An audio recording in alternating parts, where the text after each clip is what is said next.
welcome to beginning the day with God for this season of creation on Wednesday the 1st of October.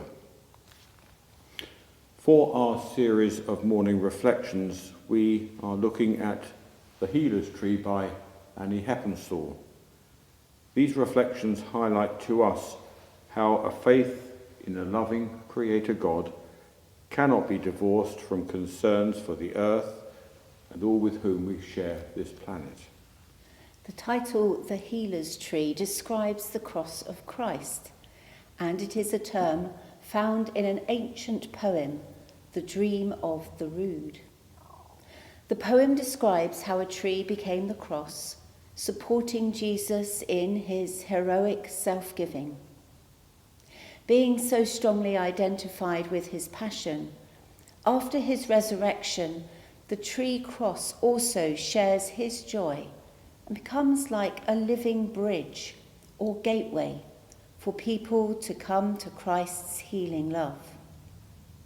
The term also suggests a connection between Christ's healing work and the trees, those vital sentinels of life and origin of the air we breathe, reminding us how deeply interconnected all life on earth is.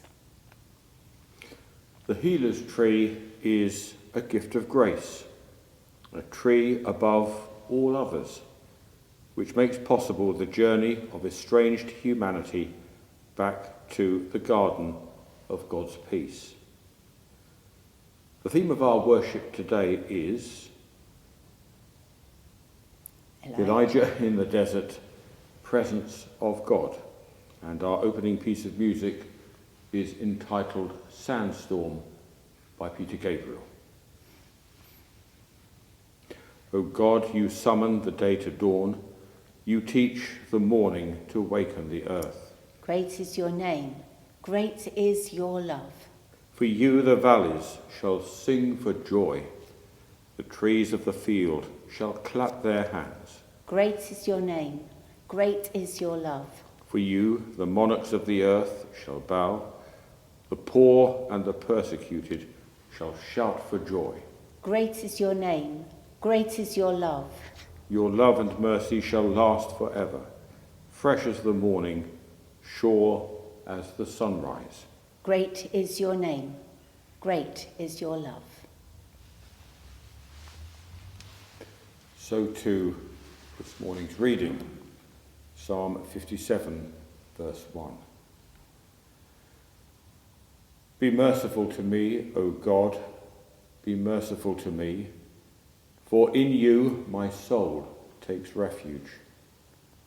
In the shadow of your wings I will take refuge until the destroying storms pass by. Thanks be to God. We now hear this morning's reflection.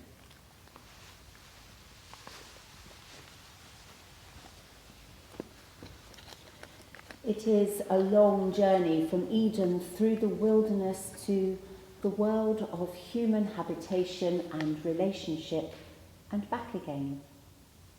Although paradise, that place where we hope to walk openly in God's presence, is the vision of belonging that we hold in our hearts, there are moments when it seems we have already met with God in the midst of our uncertainties and troubles. Such moments are not because we have earned them or understand them, but because God breaks into our consciousness. Grace spills over to give us that essential strength we most need in order to carry on. In the desert south of Jerusalem is Beersheba, where Abraham long ago planted his tamarisk tree as a witness beside a well and called on the name of the everlasting God. It became a little town, and here Elijah and his servant arrived, fleeing from Queen Jezebel. They had come all the way from Mount Carmel, where the city of Haifa now stands, after a terrible confrontation resulting in Elijah's slaughter of many priests of Baal. He had done the worst anyone can do in the name of God, and fear of reprisal and shame. I am no better than my ancestors. Let me die, jostled for primary emotion. Passionate for his faith, violent and confused, his human weakness is all too familiar to us. We find him alone, a day's journey further into the Negev, asleep in the meagre shade of a broom tree.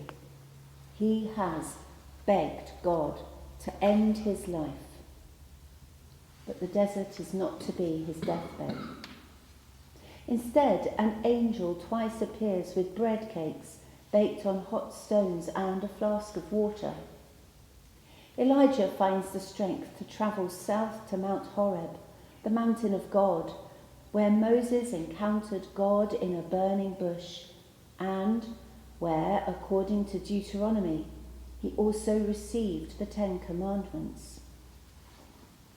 Here Elijah experiences awesome natural forces, earthquake, storm, and fire, and then the breathtaking silence of God's presence. Elijah, who had only days ago summoned fire from heaven to prove a point, has discovered a different reality in the unexpected stillness of God. God is challenging, yet merciful, not in the fury of raging fire or even in a garden of paradise, but on a mountain in the desert, in the middle of a personal crisis. We too have not yet arrived at Eden. There's a long way to go and much that we cannot understand.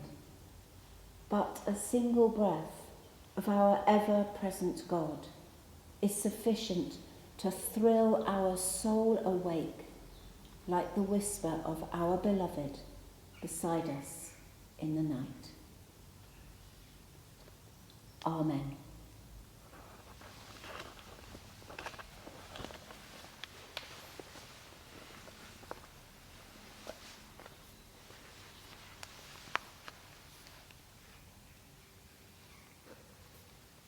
We now join together in the Lord's Prayer.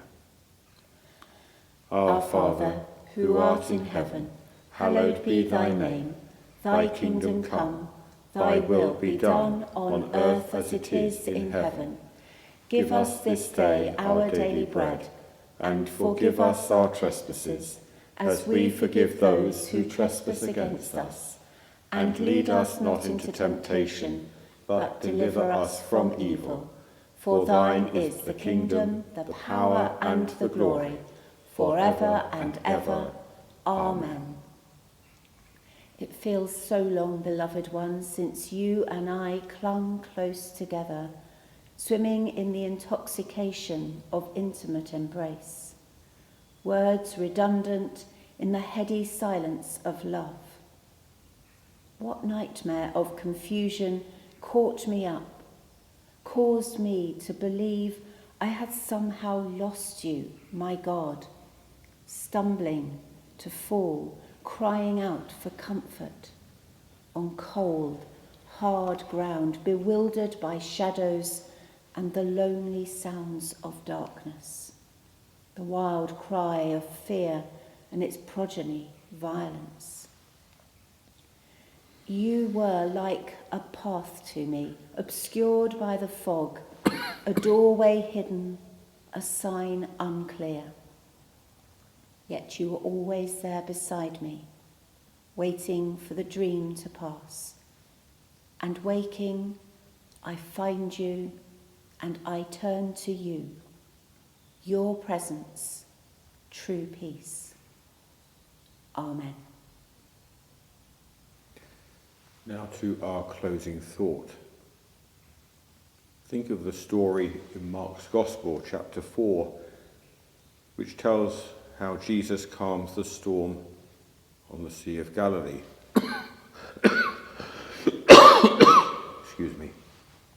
How does that story speak to us? Reflect on his words, which seem to echo the story of Elijah and Psalm 46. Be still and know that I am God. God's intervention in natural disasters has concerned people throughout history, but often we look for God in the wrong place. Where is Jesus during that storm on the lake? He is not sitting safe up on a cloud. He is in the same boat as his disciples, asleep on a cushion. In our moments of desperation, what happens when we wake the sleeping Jesus in our hearts? Morning opens wide before us like a door into the light. Just beyond, the day lies waiting, ready to throw off the night. And we stand upon its threshold, poised to turn and take its flight. Now the earth in all its glory springs to meet the rising sun. Warms to all who walk upon it, cradling all that will be done. All our labour, all our loving, mingle and become as one. We receive God's graceful moment while the day is fresh and still. Ours to choose how we will greet it, ours to make it what we will. Here is given perfect freedom, every hope in love fulfill. As we take the first step together, passing through the door of the day, may the love of Christ, the Creator, give us peace in all that we say. Heart for all that lies before us, grace to guide us on the way. Amen.